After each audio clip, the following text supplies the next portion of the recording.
So good evening. I'm Karen Gimning. I'm the Associate Director of the Cohousing Association, and welcome everyone. Karin Hoskin is with us by phone with internet snafus in Colorado this evening. And we have with us Raines Cohen and Betsy Morris, who are going to talk to us tonight, I believe, about buying houses and co-housing. Yes? Yes. So our original title was, so you think you want to buy a home co-housing. What's stopping you? What's stopping you? Aha. Helping people and figure out what are the obstacles and how to make it happen. That sounds great. So a few basics. I think everyone who's here knows the Zoom drill, so I'm going to skip that piece for tonight and say just welcome to everyone. And as usual, we are offering this free of charge, and we will be recording it. And if anyone watching or on the recording wants to make a donation to contribute to the effort of having these web chats, you can do that at the cohousing.org website through the donate button in the footer. And I think that's probably what I need to say to get us started. So I'm just going to hand it over to Raines and Betsy. All right, and I'll start by introducing Betsy because I think she brings some of the most expertise on this topic. Together, she and I are co-housing coaches and community organizers living at Berkeley Cohousing in California, near San Francisco. But we've got a lot of experience from running the East Bay Co-housing Meetup Group, which is coming up towards 5,000 members now. Been running for more than a decade of people seeking community more than anything else. We have people in community and many people who talk about community. And we find it frustrating, I'm sure they do, when they talk about community. And just as we were seeing on the Co-housing US Facebook group today, there's a lot of people talking about, oh, co-housing could never be for me. It's so unaffordable. Oh, just sometimes people coming without a perspective about what housing actually costs to create and build, and then just coming from their personal financial perspectives. So we're hoping for a larger group, but we can work with some of the questions we've already heard and issues we've heard along the way, and share some of those in terms of how people see obstacles and what gets in the way of getting to the path of buying a home and community. In our household, I'm the urban dreener, Betsy's the urban planner, with City and Regional Planning PhD and long experience even before we met, living in community and studying communities and trying to see what makes them tick and helping them to think strategically and build community. Betsy, did you have any more you wanted to say about just your context? Well, we are currently visiting the Camp Hill Village, which is a community that supports about 200 people, half of whom I think are developmentally disabled adults, and the other half are co-workers who live and work here on this beautiful farm with income-generating workshops. It's in mid-state New York, and yesterday I was weeding carrots as part of my experience here.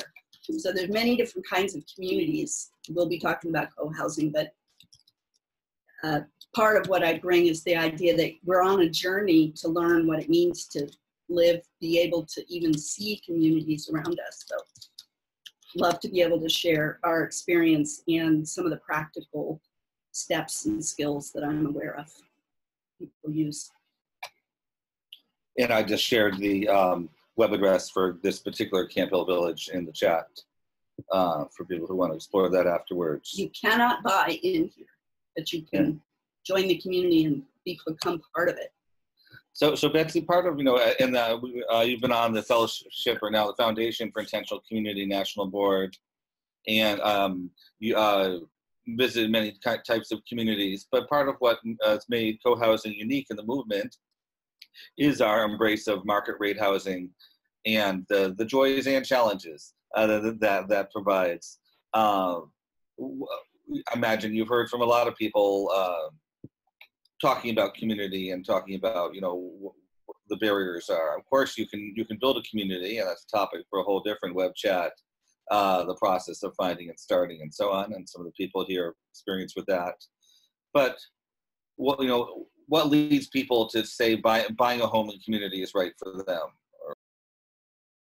Or the same contractors, architect, and pooling resources for the materials, buying in bulk, and minimizing, customizing the homes as a group. So I'm kind of saying that as that's what I take to be a kind of baseline expectation, that purchasing a home in co-housing is ultimately finding someone willing to sell to you at a price that you can afford and they feel comfortable with.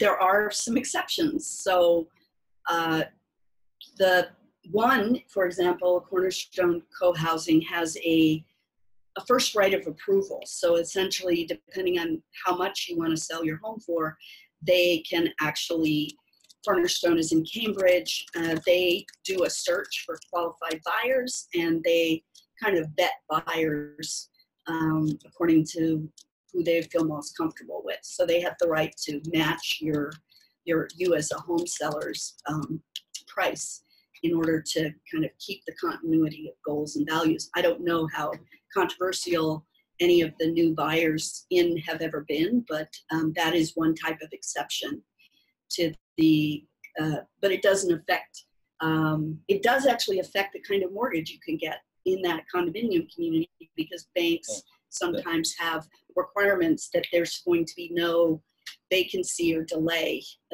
Mostly they're just trying to make sure they get paid. And in this case, to make sure that they're not caught with a hot potato particular mortgage. They want it to be transferable, and VA, FHA, HUD have at times had requirements that in order to prevent discrimination, they don't want any particular restriction that might have been used in discriminatory fashion, even if we're not using it. Yeah, there may be some other exceptions that are worth, if there's a community, in your case, Dean, you're creating this from scratch, so you might want to consider whether you want to include any of these exceptions in your arrangement. Another exception that I think is very important is sharing equity.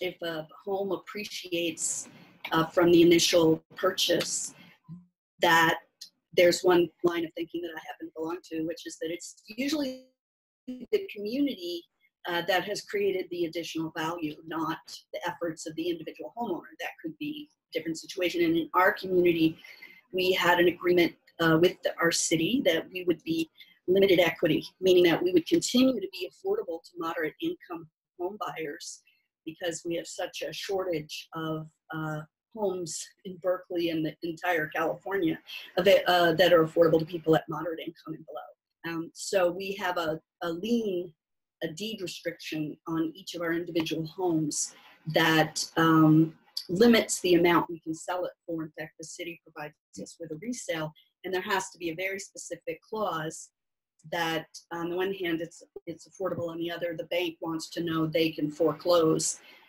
without any complications in order to get market value if they want to sell for market value. And so that kind of exception on the deed restriction can also be something you want to think about. It can help with affordability and who can move in and buy in, and you just want to make sure the language is kosher for a bank to feel that their investment is secure. The other exception I'll just add is where on occasions there is a silent second mortgage or another kind of loan fund privately created by members of the co-housing community itself and allies in the co-housing movement and other kinds of cooperative housing trusts, for example, loan funds that are very specifically targeted to help people who want to live in some kind of intentional community. Typically, it's where ownership of the land is shared. So in your case, a fee simple community where profit maximization can happen, you might not be as competitive for some of those outside loan funds, but you yourself as a community might have a voluntary loan fund that could pool money, lend it, and receive a return to help members who are otherwise qualified to join, to buy in. some of these same tools, of course, are used in conjunction with land trusts and other organizations that specialize in preserving affordability. But we should be looking from the perspective of the buyer. Yeah, I actually could go into that. Yeah, we could flag that for later, but it comes into preparing financially. So any questions about this first initial bit about what's typical or types of exceptions that communities have created? It's not very juicy. Most of you probably know it. We have someone joining us with you, Dean. Yeah. Did you want to introduce yourself? Oh, yeah. Yeah, hi, I'm Jenny Lindberg. Dean and I are married to each other. Ah, Cool. okay. Welcome. Well, Raines and I are married to each other, and we're actually facing each other across this table that we're sitting. You might not know it. We've got different views. Okay, there he is. I think we met, Jenny, in Portland, perhaps. I just recognize your name. Yes, So, yeah, you look familiar too. Yeah, we were Yeah. had a wonderful time in Portland. Oh my God, we learned so much. It was just Really wonderful. incredible. Yes. great. The conference there, the national conference. Yeah. So, Kudos so back to our home buyer perspective. I mean, So I realize it may not. Well, Raines, why don't you speak where you're at? well, I have I'm my just outline. thinking about so I hear and I think of friends of ours who've even looked at even the Marysville community, or at least an earlier iteration of it, and get very set on particular goals. So it has to be this urban. It has to cost no more than this much. It has to have this feature or that feature, and they end up drawing a very narrow circle. Karen, did you have something on that? Nope. So I think I'll follow up by saying, so there are different types of buyers. Given that you all at Sunnyside, right, are wondering, are sellers in effect, or market, you're trying to build your members that find buyers. You might think about, there's definitely a spectrum. We meet a lot of them. Some are extremely particular,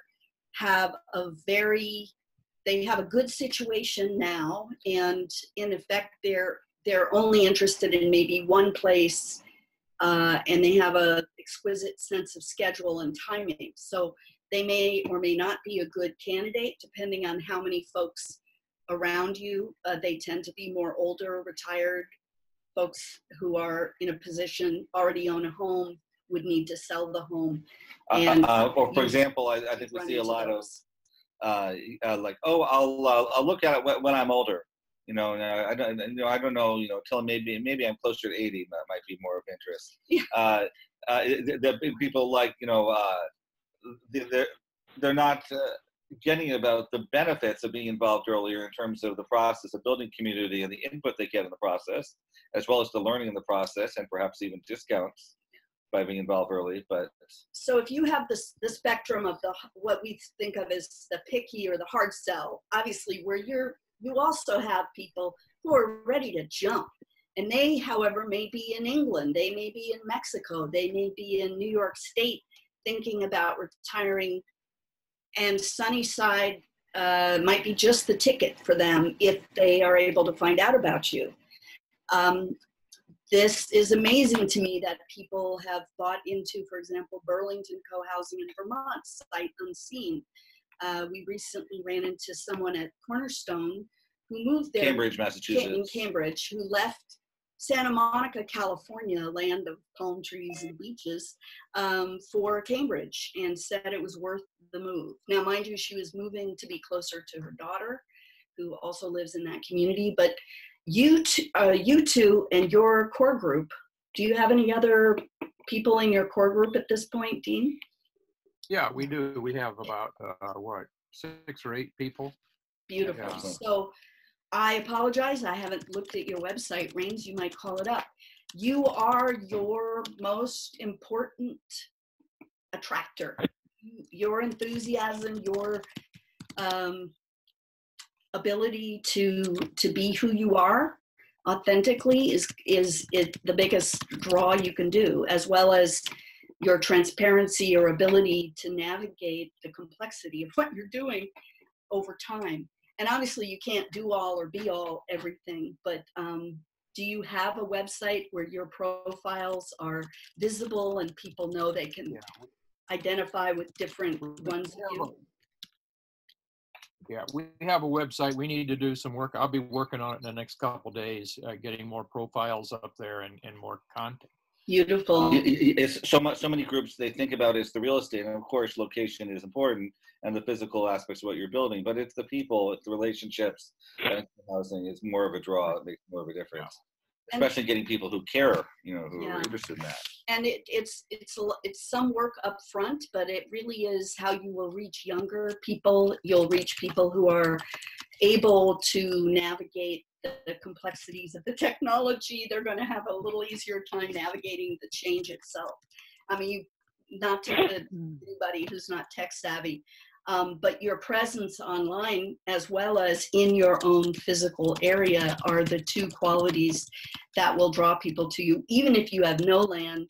I think don't you have a site that you're working with? And we have land. We have 4.75 acres that appeared on the market about a year ago, and we looked at it, and at that time we had a LLC, but we didn't have very many members, and we talked to banks, and it looked like very complicated to purchase this land, so we just bought it. Okay. I mean, we risked some of our retirement funds and bought the land. The two of us. So now we are wearing two different hats. We are the land seller and we are the leaders of the co-housing group. So tricky.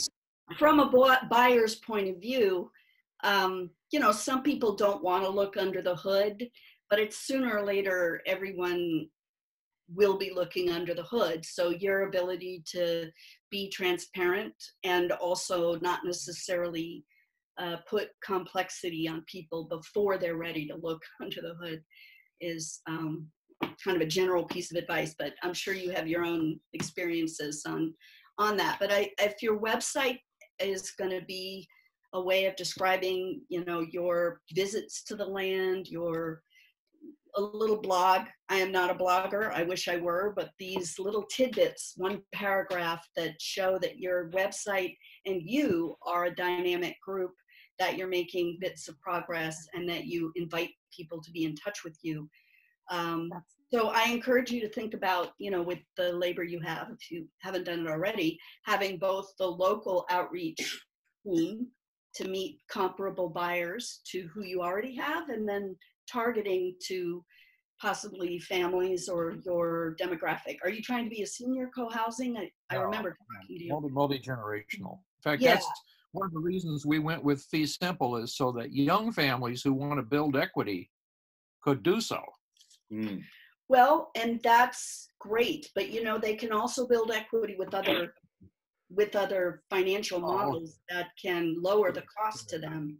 I'm not trying to second guess you, but this is why when in the Bay Area, when we talk to people, we invite them to find out what their local community land trust is doing, because they can have access to funds that end up, there's two kinds of funds. One is sort of social impact funds, where other lenders and donors want to preserve, say, a portion of your land as green space, or you know, you're committing not to build on all 4 acres. It's not a large place, but there might be compatible co-buyers in a sense, or investors, lenders, who can help reduce the amount of land and the cost of building that is then put onto your new members, divided up. So a local partner that is something that I recommend, especially one that's maybe supports young families with first-time home buyer loans. Did we speak about this with you?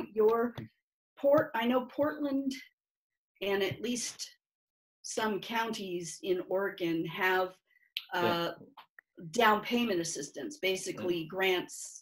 I know we're not talking about affordability strategies, but if you're trying to reach younger families that might not have the capital yet to buy a home, this kind of down payment assistance is widely used across almost every co-housing community. Some form of. Yeah, and many counties and urban areas have a program that essentially is a second loan that is not paid back until you sell.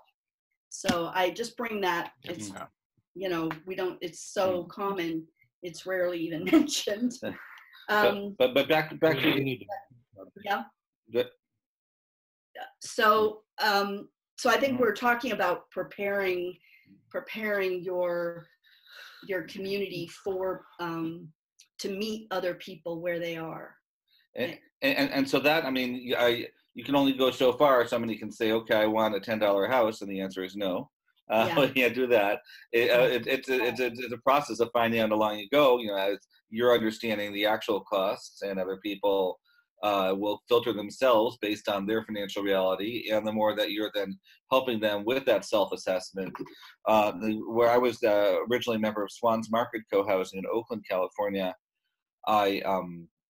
the nonprofit developer that was leading the project had us all go to an independent assessor of our capacity to see if we qualified for programs. It was not quite a mortgage broker, but before that, somebody to just get all our financial data, and that way we weren't sharing it directly with the group, but it was sort of verifying, okay, we have the capacity to go forward, and it was also helping them as developers say, oh, should we be going into some programs that would help if we had enough people. I know at that community, I qualified for, and some of my neighbors got first-time home buyer assistance and tax credits. So there were programs we available. have a person in that role for us. Wonderful. Great. A group member or an outside consultant? No, he's an outsider. He's a banker. He's a local. Wonderful. So yeah, especially with the local perspective on what works, that really helps. Yeah, and he specializes in mortgage preparation. Yep. Okay, great. Excellent. And understands co-housing and literally wants to support us in developing our communities. Oh, that's beautiful. This is so important. Yeah. We learned when we were doing the campaign for our neighbor Alice to legalize reverse mortgages for co-housing. There's a lot of people out there that really like what we're doing. They want co-housing to succeed, even if it's not for them, even if they're not going to afford it or fit into it. So that's something important thing to let's not hide out. As much as we try to be legally a condo or simple home purchase or just fit the system, that's important in the terms of the legal documents and the financial structures, but we also need to be very much out there saying, we're here, we're innovating, we're doing good for you and for everybody else. Help us, please, in doing that. So having relationships like those can also refer people to you. Someone familiar with you can refer good candidates. And you want to make it easy for them to refer to you by having, you know, your brochure and easy access website and regular gatherings, even if it's quarterly. We have the website, we have a Facebook page, we have monthly gatherings for the general public. Well, you're on the trajectory. One of the other workshops that we actually have given several times in more detail has been marketing and member development, and I'm trying to make myself steer a little bit past that, but essentially let's get back.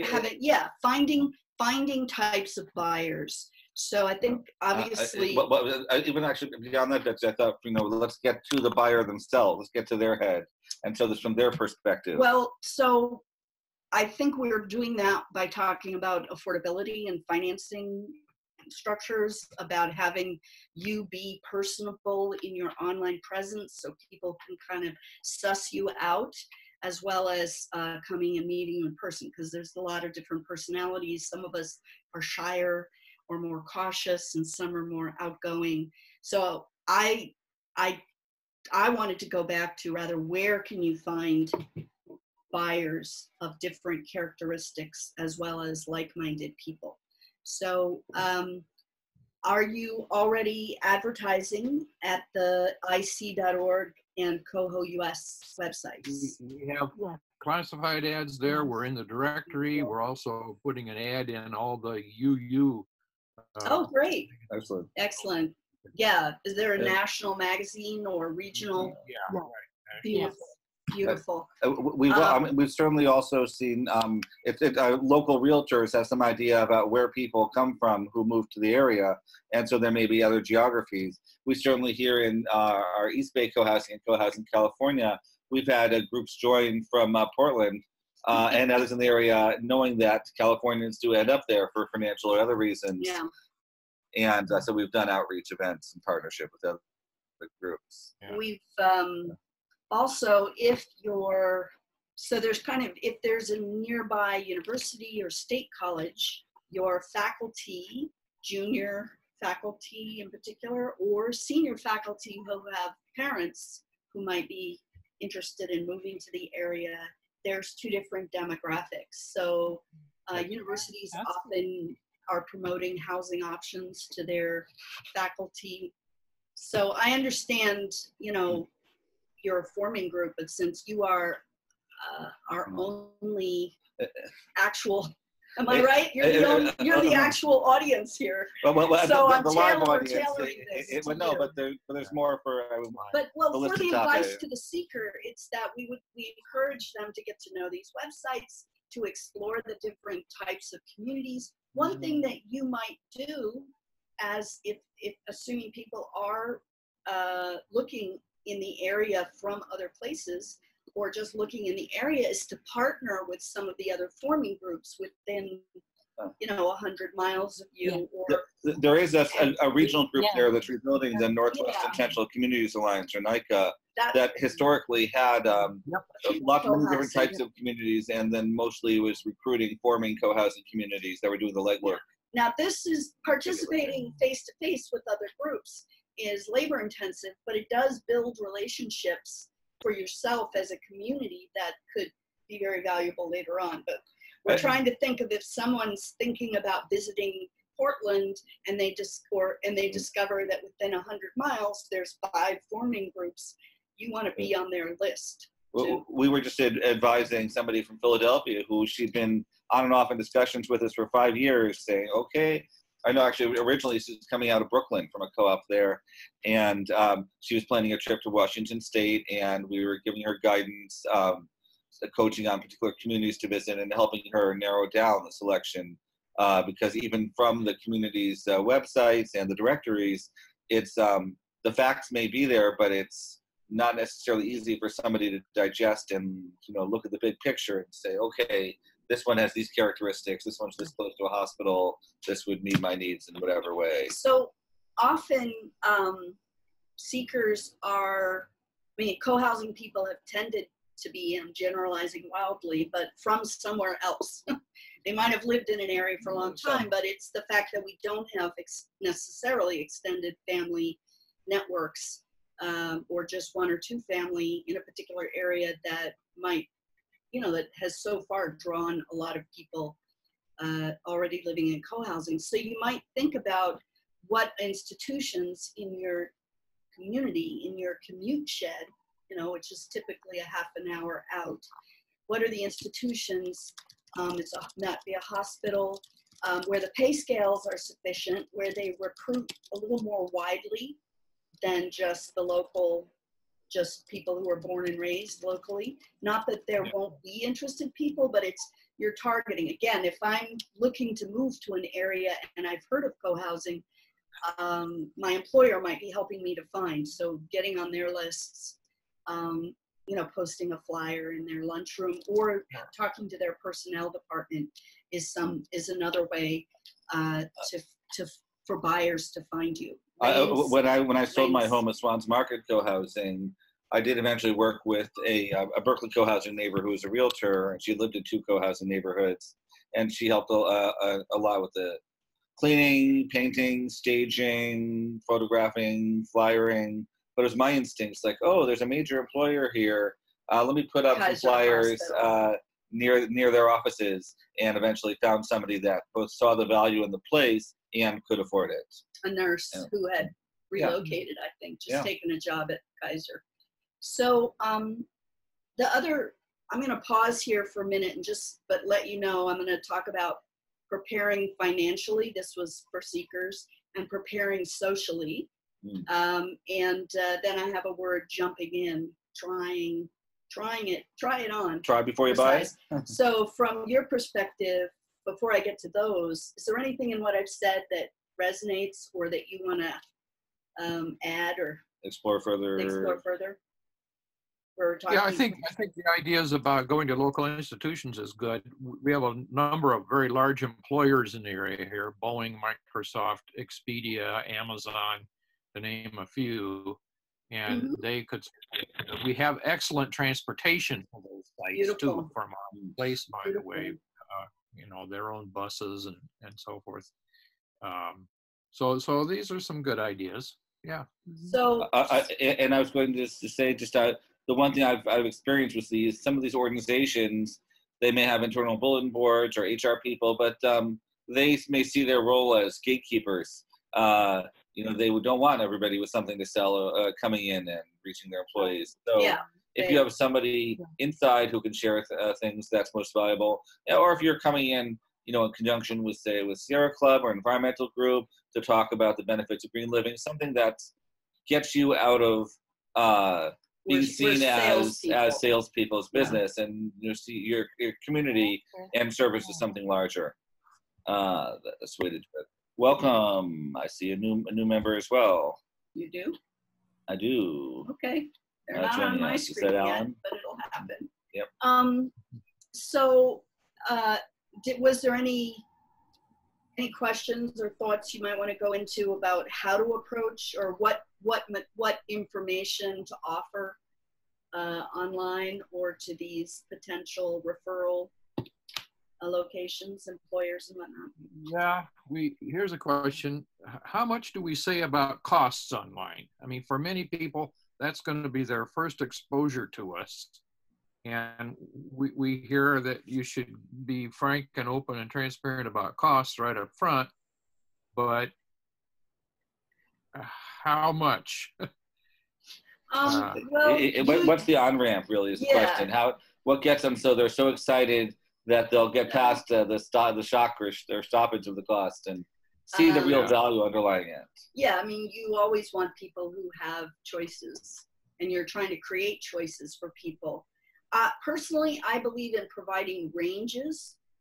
You know, you've got a range of sizes, and so you could say that currently these kinds of new developments are, you know, homes are selling for X to X for 800 square feet.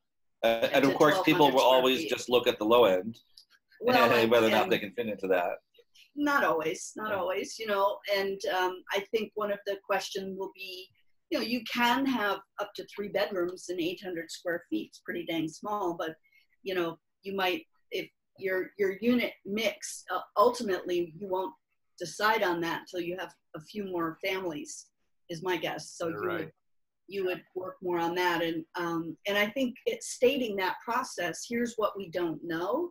We know it's going to be at least X $100 a square foot plus X% for architecture, engineering, planning and permitting fees, landscape design. You know, you can show people examples of other projects that have been completed nearby and use the, you know, both co-housing in the state and nearby where you're building, so that in itself will provide people with information, with you having to say, well, we're going to be X, but having a range.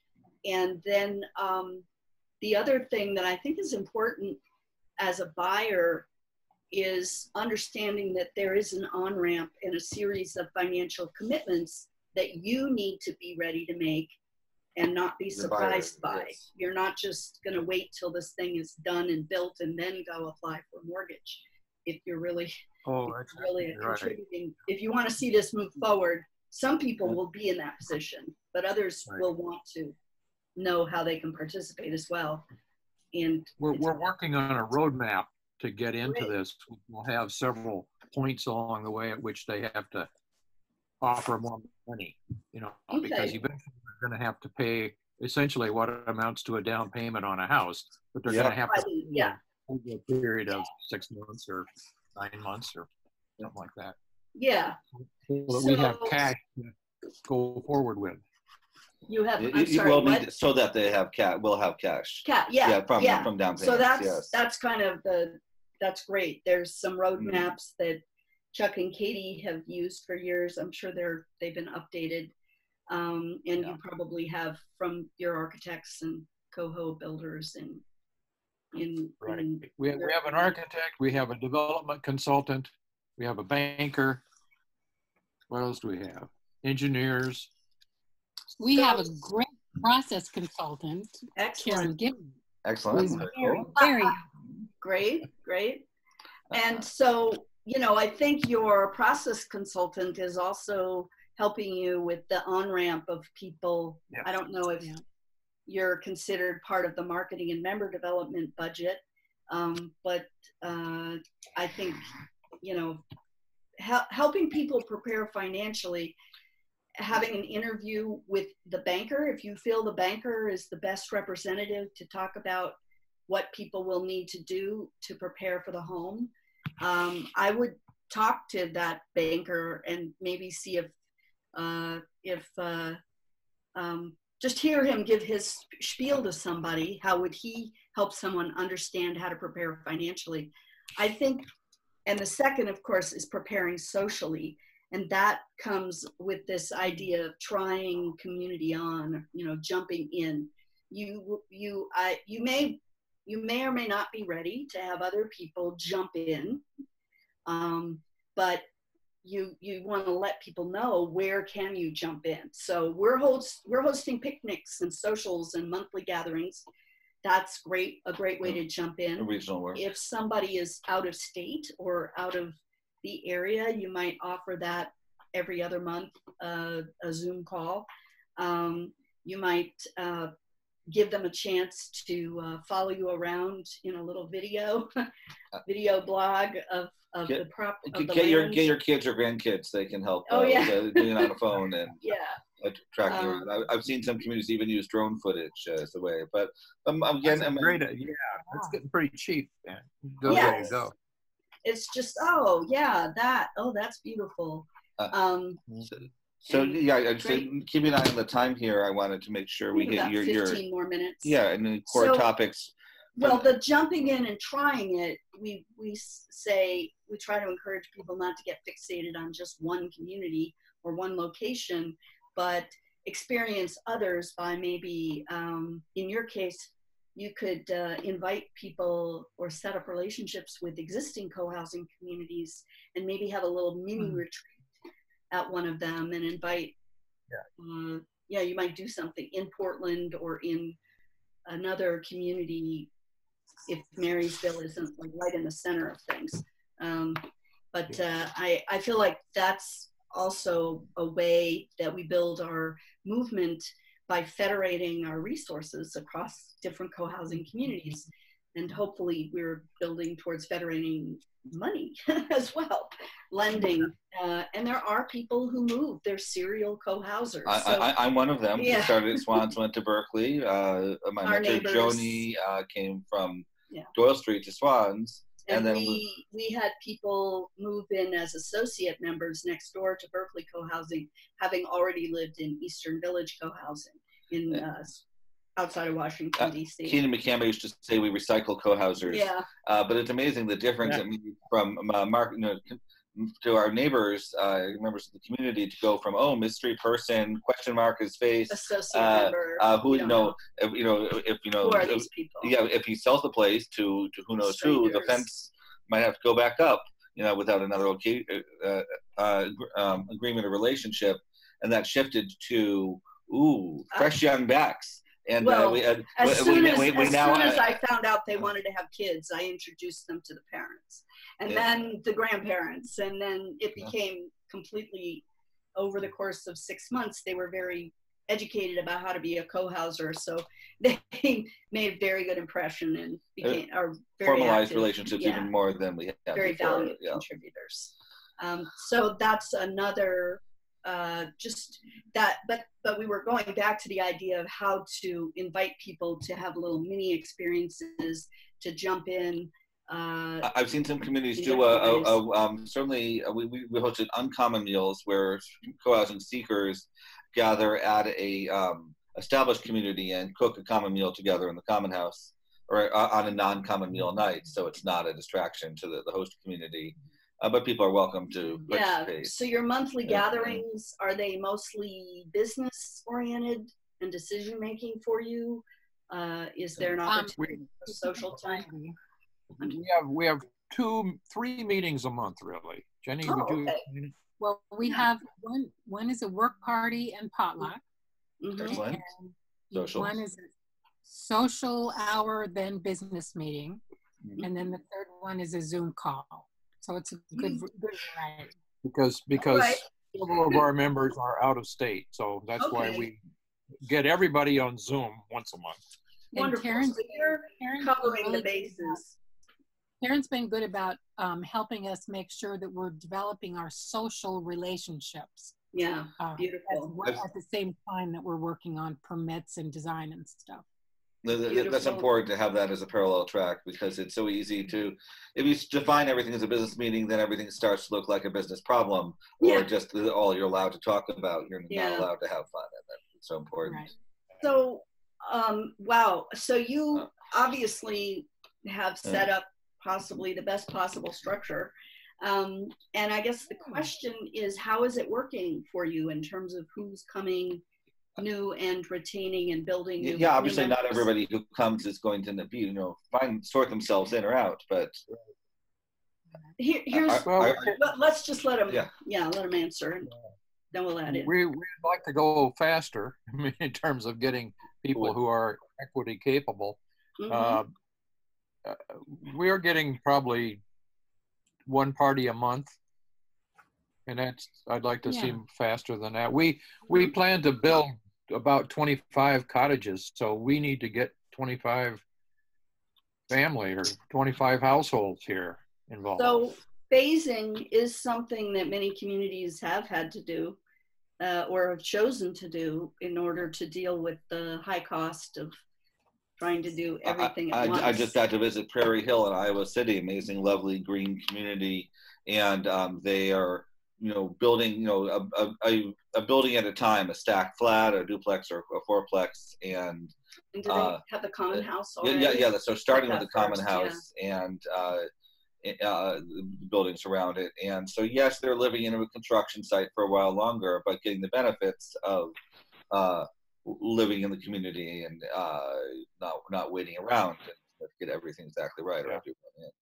So we have to do things that we have to put in a road. We have to get the utilities in. Yeah, the infrastructure ain't cheap. Yeah. So how are there obstacles to that before you challenges, or Not is that really? I mean, we've set ourselves up with the kind of easements we need. We've got, it's just design and financial. That's the only impediment here. Yeah. And are there any barriers to why someone would want to live in your area to move new? I don't think so. Okay. I'm wondering if you do any kind of interview of people who decided it's not for them. I mean, you obviously get to know very deeply the people who go forward and move forward, but have you also worth compare it to those who don't to see if there's common characteristics that help sort? Yeah, Go ahead. We've got people who, I don't know, there's as many reasons as there are families. Sure. Well, I think the primary reasons have been location, and some people are very interested, but they just don't have the money. Some people have decided that a different location is more appropriate for them, or timing. Some people need something sooner than. So thinking about bringing more people into your conversation, I'm wondering if joint conversations for the whole state or a whole group of forming groups, whether Coho US might be able to tickle out more people, because someone who chooses not to pursue you, if you at least have their contact info, then you're saying, hey, if we hear of anything, can we get in touch? And similarly, if other groups are sharing the pool, I think, it's not like there's one answer, but I do believe that appreciation for other forming groups is a better way to feel about it than competition. But just I think the question is why Susanville? Do I have that right? Marysville. Yeah. There's both in California, and I'm getting them mixed up. So we have about 10 more minutes. We do have somebody else on the call. Oh. I don't have a name, but I see a black baseball cap. If you'd like to introduce yourself and mention what brought you here. Is that Ellen? Hello, Raines. This is Tom Loft. Hey, Tom. Oh, somebody else with a lot of experience in here we building go. community and reaching out to community from Liberty Village Oh my gosh. Maryland. And a community that I thought had a really, that survived a lot over the years with the county and other parties making it hard to sell homes for a while. Unintentional phasing. Yes, but in particular, right now with trying to reach people for custom home building, but then selling properties that are duplexes. And Tom, what have you found leads to good home buyers or people getting serious about community for you? Well, we've run into economic difficulties as well as environmental difficulties, governmental difficulties. So our first major hurdle was EPA changed the regulations on discharge, and the county's sewer system couldn't cope with EPA's regulations, so they shut down our sewer taps for 6 years. And the sewer taps were the ability to allow new connections for new homes. But then in rural areas, it's key to look at what your infrastructure is and what it might become or not become. So I think our focus right here was, yes, I mean, absolutely. Yeah, but our focus of the call was how to buy in co-housing. And we're trying to put on the hat of a buyer.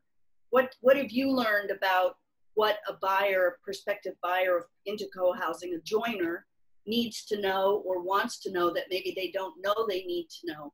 Have you learned anything about what's in the hearts and minds of your buyers? We did all our financing originally on multiple levels. We created, we started self-financing. So financing was always the key. Yep. Self-financing. Then for fee simple homes or condo? All detached homes. Detached, yeah. Actually, not detached homes, as Raines said, they're all duplexes, side-by-side duplexes. But their fees, your people had to buy 2 homes, had to essentially buy one building. Is that not right? No. Two families had to get together and collaborate on the design of their home when they wanted to build. So it was both a matter of having to have concurrent scheduling, timing, and financing available to move forward. After we went through the whole dance of acquiring the site, getting the zoning, getting the engineering approvals, and constructing all the infrastructure. And were most of your buyers from the area or out of town? What was the balance? They were mostly within Maryland at the time. So this all started in '98. Mm-hmm. So in '98, we had 23 partner households in the partnership. And by the time we got the first 18 homes built, at least a third of them had moved elsewhere in their lives. So life transition is something that affects every family, no matter what their plans are. It's almost impossible to plan more than 2 years ahead in your life, no matter what you think you can. So what would be the one piece of advice to Dean and Jenny as to keeping and, attracting and keeping a strong list of interested community members before they're ready to build? Right, never stop marketing. Even when you think you're sold out, you might still have to resell a third of the project you've got started. So on a practical level, there's a budget for marketing and member development, which are kind of the same thing if you think about people on a trajectory to moving in. Tom, you've done things like picnics lately. I remember a lot of fun things around the open house day. Are you finding any particular channels that are most effective these days, or what's getting people more serious? I think what's most effective for us right now is having properties available for rental. So we've That's what's talking about the try. families that want to try it before they buy it, especially, and the typical buyer has never bought a new house. Well, they might have bought a new house, but they probably haven't. But they have virtually never contracted to build a house, and that's a whole new mystique for the typical American, is to contract to build a house without knowing anything about design, architecture, and relatively little about financing. So does any of this about ideas for trying it before you buy and strike a chord with you, Dean? Jenny, do you have some ideas that we've sparked you with? It's one thing, I think, for Tom, you know, where he has the existing community where there's rentals, and then for a new one, it's a little different. But I guess you could work with other area communities, or even a weekend experience. I'm just giving them a moment to unmute here if they had anything to say. So right now we're working on designs for smaller homes. To make homes more affordable, but of course that means they will be smaller size than the homes we've already got. Well, part of our philosophy is there's at least 2 homes available for resale right now, which they couldn't sell, so they rented out. So the option is always here. If we create a new level of smaller homes at lower prices, the option is always here to move up to a larger home, because we built the largest homes first. Now we're backing off and building the smaller homes last. That's probably the inverse of the way the process should happen. Start with the small homes and the common house? Yes. You built your common house later, as I recall. That's another thing. We never built a common house. Oh.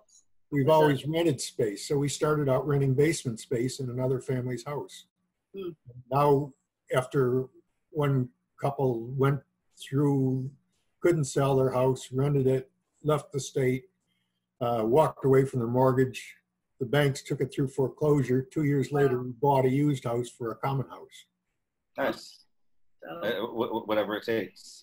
So and the last piece is Tom, you've also been part of the Mid-Atlantic Cohousing Strong Regional Network.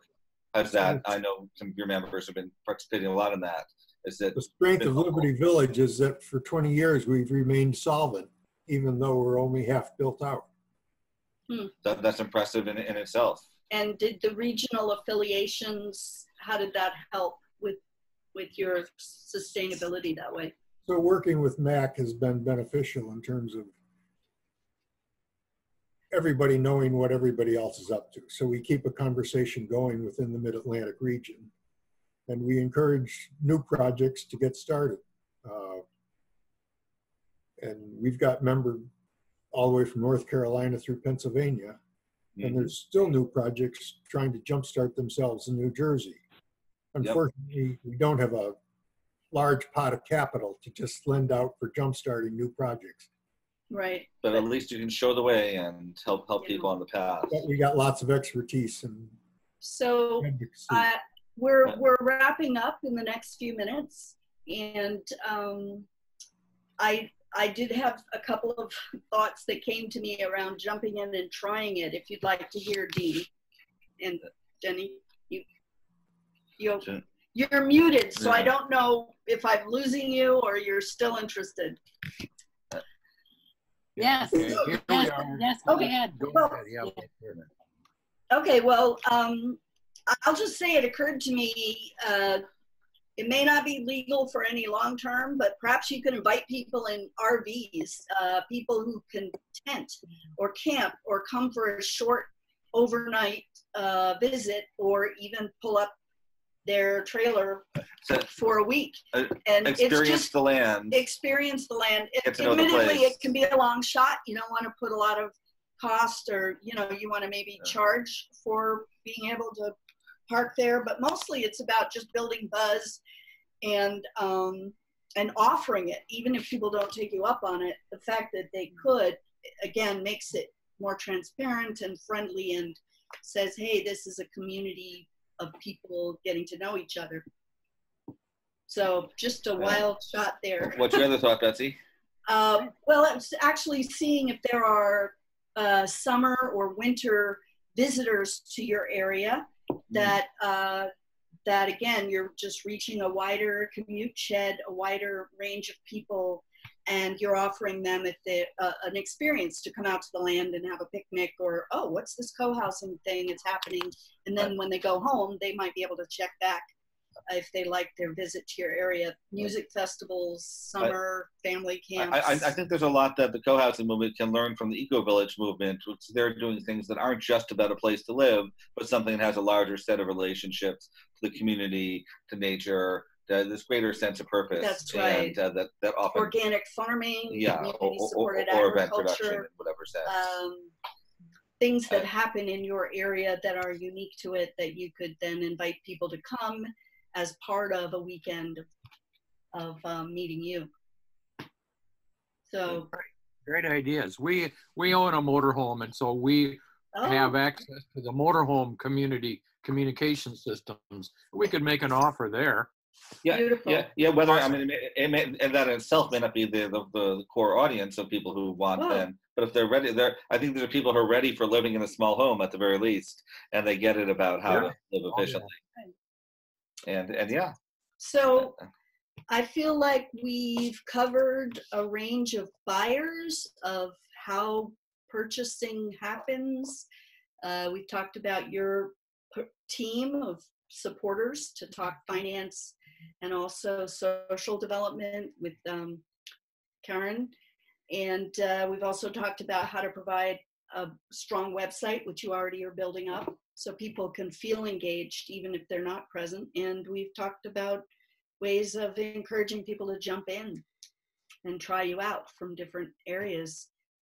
We also got to hear from Liberty Village, which is 27 years old now, and still has room to grow, but is staying sustainable and solvent. And this could be a good topic for a future web chat about expansion in communities. I know Touchstone is in a similar phase, and some others are as well. That could be interesting. I think Karen is ready to close this out. Okay. Can we do a brief 1 or 2 sentence where each of you are at as we go? All of you, including Karen? Sure. Oh, okay, great. Do you want to start then? I'll go last because I'll wrap us up with a few. Oh, right. Thank you. Okay. Well, Dean, how about you and Jenny? Yeah, I'll just say thank you very much. Very appreciative. Learned a lot. I took a ton of notes. Thank you, and I just really appreciate all of these web chats. Thank you. And Jenny, I'm looking forward to being in your area, possibly for the West Coast Communities Conference up at OUR Eco Village, north of Victoria. That's coming up, in a couple months. September, okay. Yeah. I just saw that. Yeah. Okay. Is that your wrap up, Raines? Because let's say it was. And so, enough. Dean. Oh, I'm just delighted. I've learned quite a bit here and had some ideas. So thank you. It's good. For sharing as well. Keep in touch and let us know how it goes. The transcript might be available if that's ever helpful. And then Tom. Thanks for hosting this, Betsy. I'm the speaker. I'm the talent. Really enthusiastic about co-housing, and we're moving forward to try and jumpstart some new homes this year. Beautiful.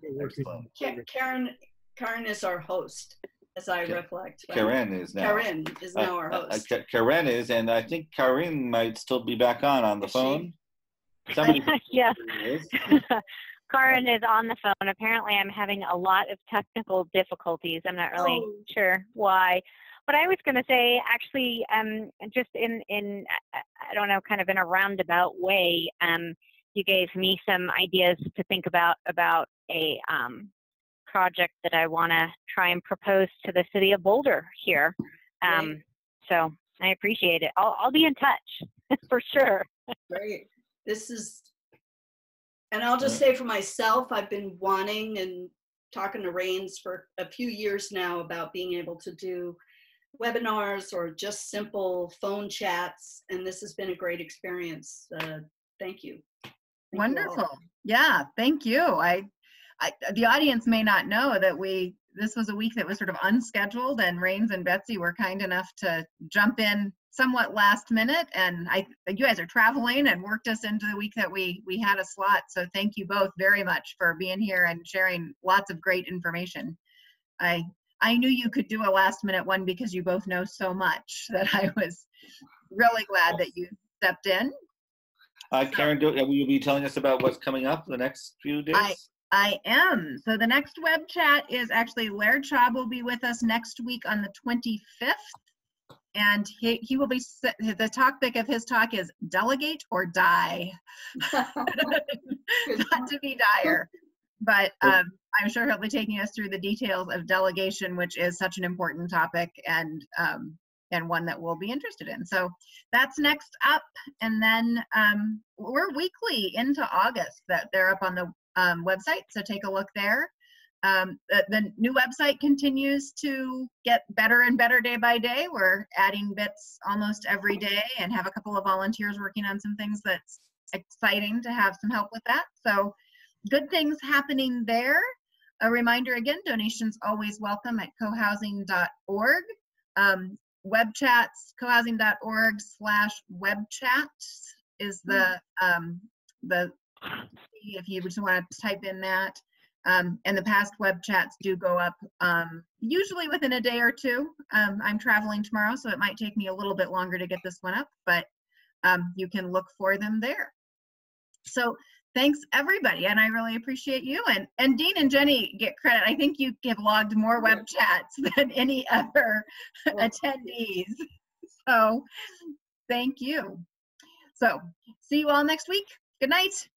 Okay. Thank you, everybody. Good night.